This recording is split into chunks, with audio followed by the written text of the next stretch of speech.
Hey y'all, my name is Sydney Webb and I am a second year law student at Texas A&M University. And today I'm here with my friends, co-authors of Adulting 101 and Adulting 101 Book 2, Joshua Burnett and Pete Hardesty.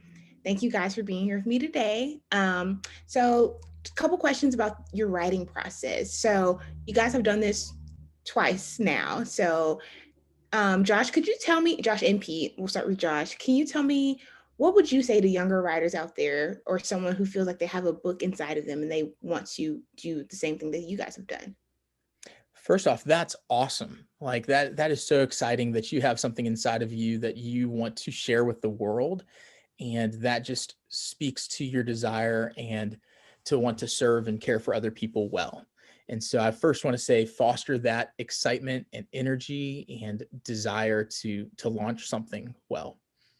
And when it comes to really the writing process, I think perseverance is the key.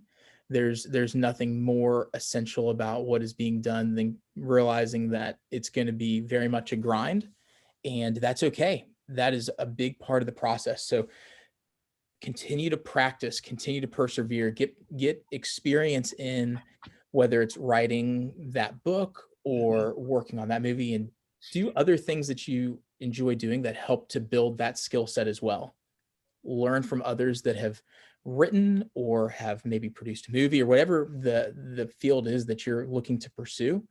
I would say seek the advice and wisdom of the others is a big piece. And then on the back end of that, as you are editing or whatever it may look like, don't take the process personally.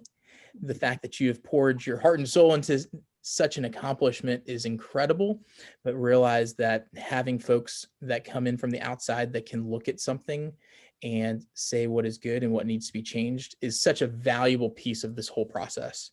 So don't take it personal and persevere even when it can be a hard or challenging process.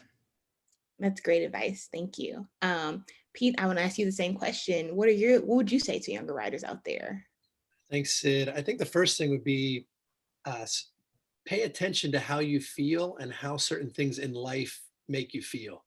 I think part of being a writer is just seeing other people's stories, paying attention to your own story. And then I'd like to reiterate what Josh said. You have to just get in the habit and discipline of writing. Just show up and how many words or how many pages, every day. And most of the time, it's not going to be worth a lot. And that's okay. One of the best books I've ever read on it is by Anne Lamott called, she's one of my favorite authors, called Bird by Bird. And she just says, you're just going to take it piece by piece.